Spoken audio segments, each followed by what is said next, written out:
What if the absolute worst moments in your life, the crushing setbacks, the challenges that make you furious, the things you dread facing, what if they aren't problems to avoid? What if they're actually the path? Yeah, The way forward? exactly. What if they're essential steps you need to take for growth, for achievement? It sounds counterintuitive, right? Totally. It flies right in the face of how we normally think. Yeah. Our instinct is to run from difficulty, see it purely as negative and a pediment. But this ancient idea, which is explored in a really powerful book we've been digging into, it proposes something pretty radical. Every single obstacle isn't just in the way.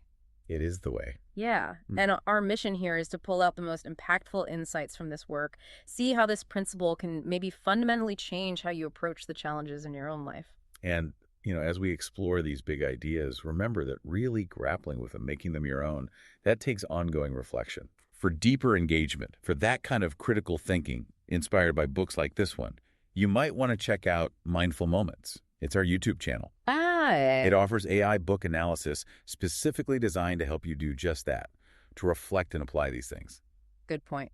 Okay, so let's unpack this book's central argument, starting with the absolute foundation, perception, how we actually see the obstacle. Right. This first part of the book basically argues that our perception, how we interpret things, it isn't just a filter.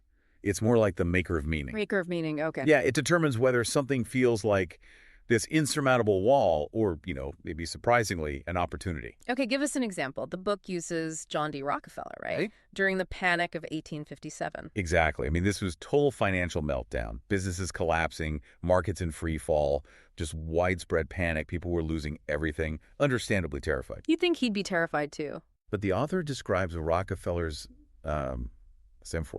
this incredible coolness under pressure. While everyone else was reacting emotionally, just freaking out, he saw it. Well, differently. How differently? He didn't see disaster. He actually called it a baptism in the market. A baptism? Wow. That's some serious reframing. How did that actually play out for him? Well, he stayed calm. He didn't get swept up in the fear or, the reactive greed either. He watched what others were doing wrong. He saved his money, and he learned. So it wasn't just luck, it was learned. Absolutely. It was a cultivated, rational self-command, developed, as he later said, in the School of Adversity and Stress. Because he perceived the crisis as a lesson, as an opportunity, he made these shrewd decisions that really laid the foundation for his massive fortune later. It makes you think of that Warren Buffett line, right? Be fearful when others are greedy. Exactly. Rockefeller lived that, but not just as a tactic, more like a learned discipline, forged in that chaos. He was apparently grateful for the difficulties because they taught him how to see clearly. So that discipline lets you find the advantage, the right path, no matter the situation, because you're not blinded by panic or fear. Precisely. He turned a catastrophe into an education and eventually into immense gain. Okay, but the book pushes this perception idea even further, right? With a much heavier example. Reuben Hurricane Carter. Yeah, incredibly powerful, wrongly imprisoned for almost 2 decades, starting in the 60s. A star athlete whose life was just stolen. He lost everything external, physical freedom, career, reputation. Everything. Yeah. Yet the author highlights, even in that absolute pit, Carter refused to give up the one thing he still controlled, his inner world. His attitude, his beliefs. His ability to choose his response. Yeah. He apparently told the warden he wouldn't be treated like a prisoner because inside he wasn't powerless. He must have been furious about the injustice. Of course.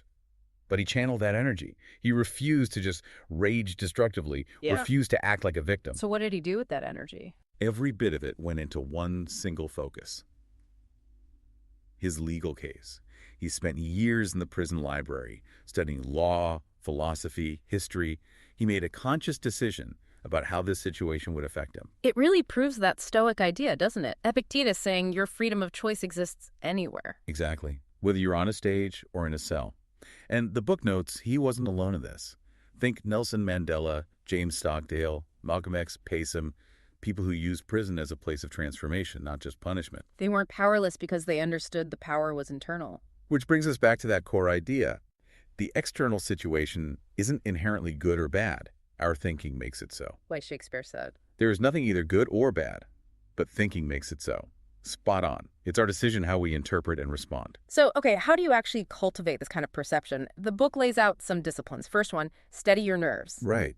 Think Ulysses S. Grant. His coolness under fire was legendary. Hmm. Shrapnel flying, horses dying right next to him, described as utterly unflappable, eyes locked on the objective. That's incredible nerve. Voltaire called it tranquil courage in the midst of tumult. When you aim high, pressure and stress aren't just possible, they're guaranteed. Nerve isn't just defiance, it's also acceptance. Accepting the burden is on you, and you just don't have the luxury of being rattled. And you build that steadiness through practice, right? Through exposure. Which leads right into the next discipline. Control your emotions. The book uses NASA astronaut training as a great example. Oh, yeah, the simulations. Exactly. They train relentlessly, putting astronauts through simulations of launch chaos, emergencies, life or death stuff, specifically to stop panic before it starts. They basically drill the panic response out of them. Pretty much. Recreating every sight, sound, sensation hundreds of times. It builds tolerance. Graded exposure builds resilience to stress, to uncertainty. Think about John Glenn. His heart rate barely broke 100 BPM during his first orbit. That's incredible self-command. Right. Seneca said, the greatest empire is command of yourself. Down here, we often kind of indulge our freakouts, don't we? Guilty as charged sometimes. The book contrasts that with the astronaut's focus. Can you fight the urge to panic?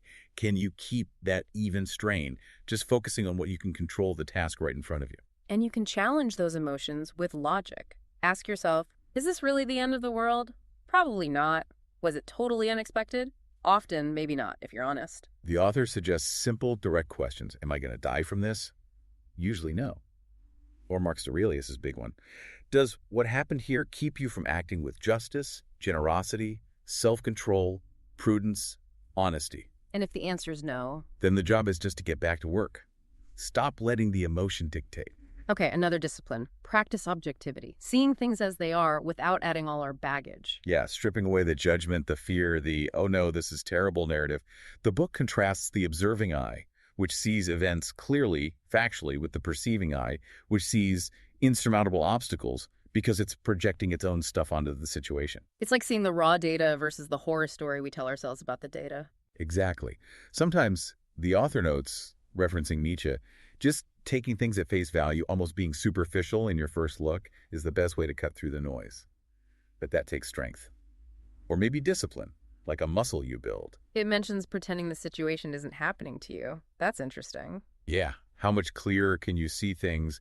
How much more dispassionate can you be when you take your ego out of the equation? It's a powerful mental trick. And finally, under perception, there's alter your perspective.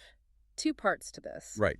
Context, stepping back for the bigger picture, and framing, adjusting your individual viewpoint. The George Clooney example is great here. His early acting auditions. Yeah, for years, he went in feeling needy, like he needed the producers to pick him. Total supplicant mode. And then he flipped it. Totally flipped it. He realized casting was their problem. They needed the right person. And he wasn't begging. He was potentially the solution they were looking for. He had something unique to offer them. So he went from supplicant to solution provider in his own head. Exactly. And that simple reframe apparently changed everything, how he walked in, his energy, his confidence.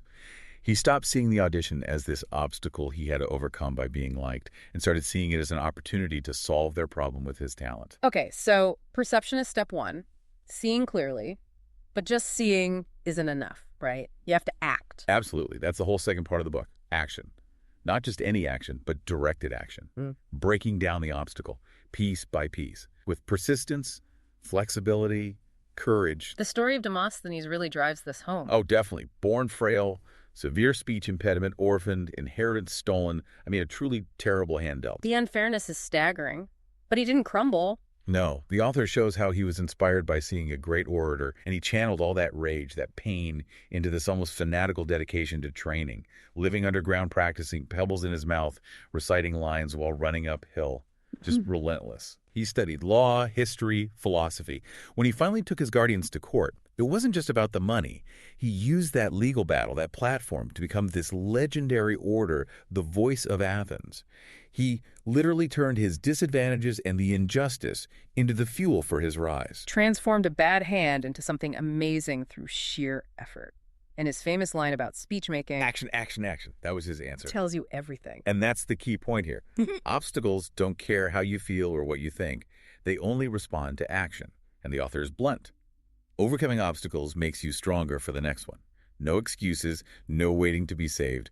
Action is the only way forward. So get moving. That's the first principle of action, like Amelia Earhart. Exactly. She dreamed of being a great pilot but faced huge barriers as a woman. Then came this offer. Join the first female transatlantic flight attempt, but she wouldn't pilot, wouldn't get paid, she'd be chaperoned, and it was incredibly risky. Sounds like a pretty raw deal in some ways. An offensive proposition, the book calls it, full of limitations. But she said yes instantly. Why? Because it was an opening, a start. People who beat the odds, they start. They don't wait for perfect conditions, they just get momentum. And less than 5 years later, she flew solo across the Atlantic. Never would have happened if she hadn't taken that imperfect, constrained first step. Her philosophy was always think with your stick forward. Keep moving, keep that momentum. Like General Mattis always talking about controlled aggression. Okay, but action needs persistence and flexibility too. Grant at Vicksburg. A masterclass. For months, he tried every conventional approach. Direct assaults, flanking, trying to divert rivers. Nothing worked. The pressure must have been immense, people calling for his job. Huge pressure. But Grant refused to be rattled or rushed. He was persistent. He was sure that if he kept applying pressure, kept looking, he'd find a weak spot or create one. And his solution was unconventional. Totally radical. Run his supply boats past heavily fortified Confederate batteries at night, cross the river way down south, cut loose from the supply lines, and live off the enemy's land. Super risky. Untried. Hugely risky. But it worked. It was inexorable. He just kept chiseling away. When the usual methods failed, his persistence forced him to think differently strategically. That willingness to adapt, to try the untried, that became a Union hallmark. It's like Edison inventing, right? The book draws that parallel. Yeah, Edison had this incredible tolerance for difficulty. Failed experiments weren't failures to him. They were just discovering what didn't work. Each one got him closer. Failure wasn't the end. It was information. It was instruction. Like the Allies learning from defeats in North Africa. Exactly. Painful lessons, sure. But those failures weren't just losses. They were invaluable feedback. They prepared them for later victories in Italy and France. The world gives you feedback through failure. You just have to listen and learn what isn't the way forward. Okay, so how do you manage action in really chaotic situations? Follow the process, like Nick Saban. Right, the Alabama football coach. Instead of getting overwhelmed by the huge goal winning a championship, he breaks it down completely. How so? The focus is only on the immediate task. Doing your job on this drill, this play, this single moment. It's a way to navigate chaos, pressure, distractions by just focusing intensely on what you can control and execute right now. Grant did that too, didn't he? When his generals were obsessing over Lee. Yep. They were paralyzed, worrying, what's Lee going to do? Grant just told them flat out, try to think what we are going to do ourselves instead of what Lee is going to do. Focus on your actions, your process, not the opponent, not the big outcome way down the road. Which connects to do your job, do it right, even small jobs. Yeah, the author uses examples like President Andrew Johnson, who took immense pride in being a great tailor, or President James Garfield, working as a janitor to pay for college, doing it with pride, without shame. The idea being every task matters. Every task, no matter how humble it seems, is a chance to excel, to learn, to practice diligence. It fights that thought of, this is just a job, it doesn't matter. The author argues everything we do matters because it reflects who we are. Viktor Frankl's idea, life asks us a question. Exactly. In every situation, life is asking us a question. Our actions are the answer. Doing things seriously, conscientiously, well, even small things, that's you saying this matters, I matter, life has meaning. The author boils it down to 3 duties. Try hard, be honest, help others, just do your job, do it right. But action isn't always direct, right? There's pragmatism, strategic vision. Right. Sometimes the way around isn't straight through, it's indirect. Finding oblique angles, maybe even bending some rules for a bigger purpose. Like Richard Wright forging that note to get library books in the Jim Crow South. Exactly. Desperately wanted access to books. The library wouldn't lend to black patrons. So he forged a note. Not strictly by the rules, but pragmatic action for the crucial mission of self-education. Or Washington's strategy against the British. Yeah, he rarely fought head-on battles against a superior force. He used evasiveness, wore them down, struck unexpectedly where they were weak. Crossing the Delaware on Christmas night, classic example. The book mentions that historian, Liddell Hart. Right, who found that decisive victories, historically, rarely come from direct attacks, only like 2% in his study. So disadvantages being underestimated. Low on funds, they can actually be gifts. They force creativity, flexibility, finding those indirect routes, like pulling when pushed in martial arts. Kierkegaard using pseudonyms is another example. Yeah, indirect communication. He didn't just attack dominant ideas head on. He used a subtler, pragmatic approach. Multiple perspectives, letting readers draw their own conclusions. It's often the hard way, maybe less flashy, but it's tactical, not ego-driven, and it works. Okay, what about use obstacles against themselves? That sounds interesting. Action isn't always moving forward. Right, sometimes it's strategic non-action or using the opponent's energy. Think Gandhi's civil disobedience. The salt mark. Exactly. He didn't meet physical force with physical force. Mm-hmm. He used nonviolent resistance, provoking the British authorities into using violence against peaceful protesters, which looked terrible for them. He leveraged their own actions against them. Perfectly put, exposed the injustice, forced them into impossible PR spots. Martin Luther King Jr. did the same in the Civil Rights Movement, meeting physical force with soul force, using the power of opposites. The book mentions Kate Winslet using her tiredness in acting. Yeah, she doesn't fight it if she's tired or nervous. She asks, what can I get for free? How can I channel this state into the character? Use the obstacle. Alexander the Great and the horse. Bucephalus. Didn't try to break him with brute force. Let the horse wear itself out first. So restraint, strategic non-action, even controlling your own supporters like Gandhi these are active forms of action. They require huge discipline, self-control, strategic thinking. It's accepting the direct path is blocked and finding power in the alternative. Then there's channel your energy, taking feelings and directing them. Arthur Ashe, the tennis great, faced horrible racism and segregation. On court, he suppressed outward emotion. But he didn't just squash it. He channeled that intensity into his game. Bold, fluid, masterful play. Physically loose and mentally tight, they said. While other players may be vented but crumbled under pressure. Exactly. Ashe directed his feelings into a productive outlet that served his game. Joe Louis, the ring robot, faced racist expectations.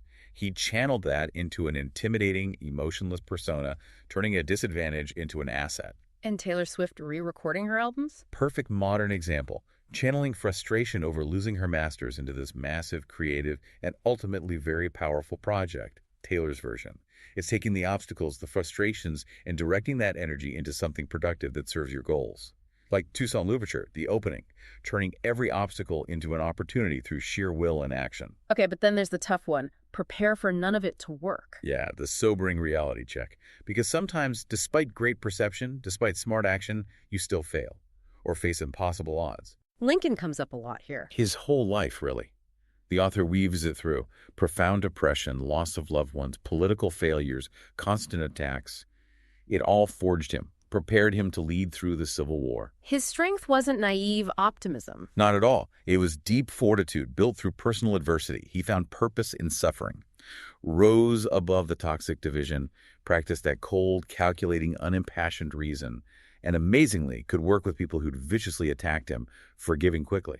Because he'd faced his own bitterness. His aides thought so. Stemmed from his own fiery trial of resentment. He'd been there and learned to let it go. That's will.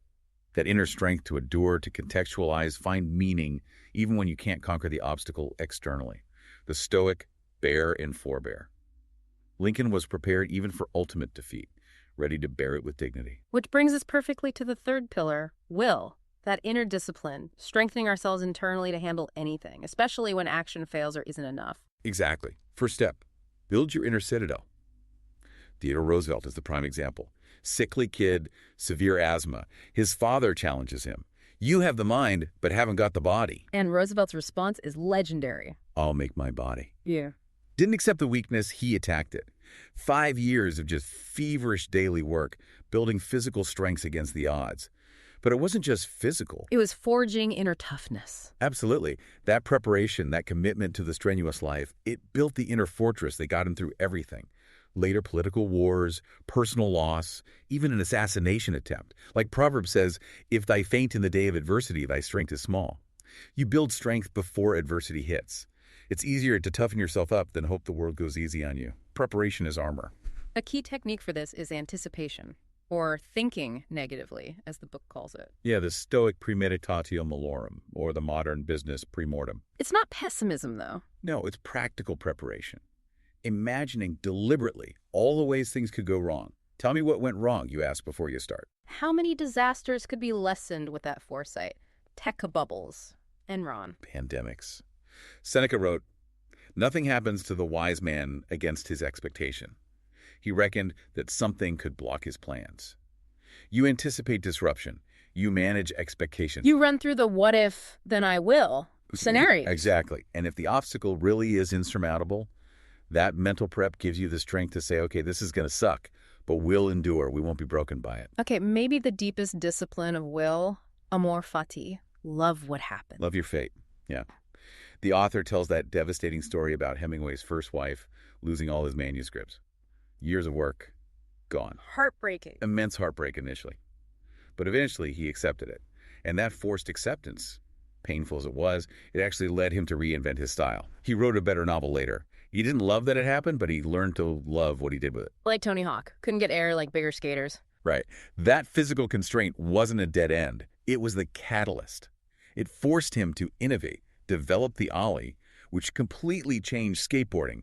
Constraints, when you accept them, can be these powerful gifts. They force creativity, new skills. Helen Keller, Edison.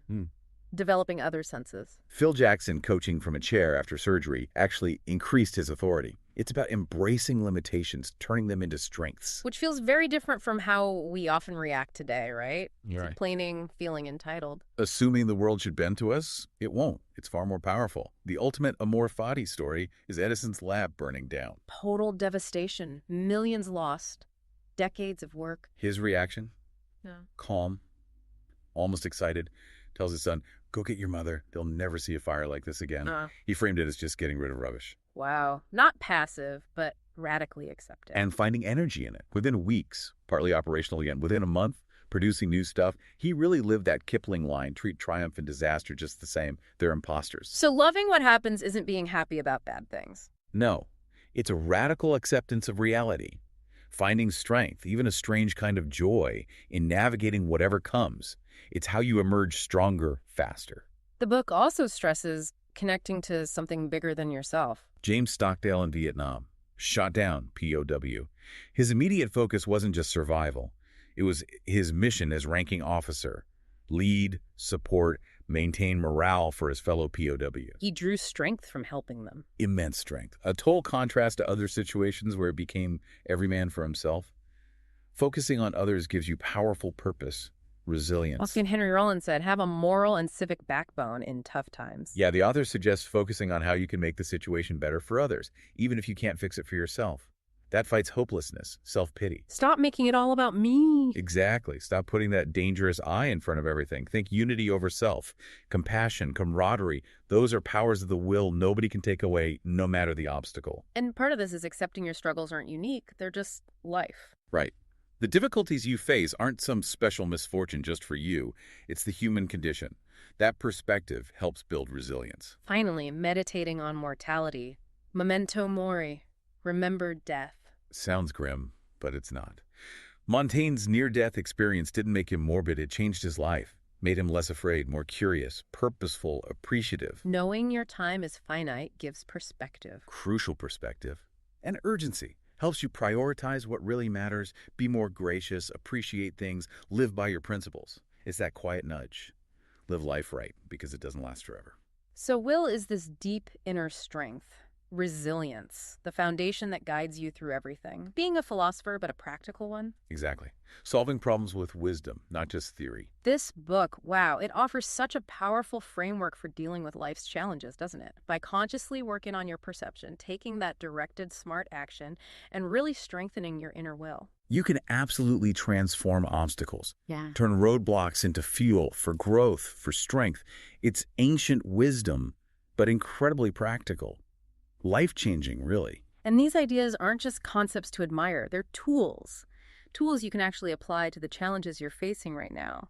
Offering a way not just to cope with difficulty, but maybe even thrive because of it. And to keep exploring and reflecting on these kinds of powerful ideas, we definitely encourage you to check out Mindful Moments on our YouTube channel. Yeah, that AI book analysis is really designed to help you process complex stuff like this, practice critical thinking. And of course, you can find other deep explorations on our other podcasts, too.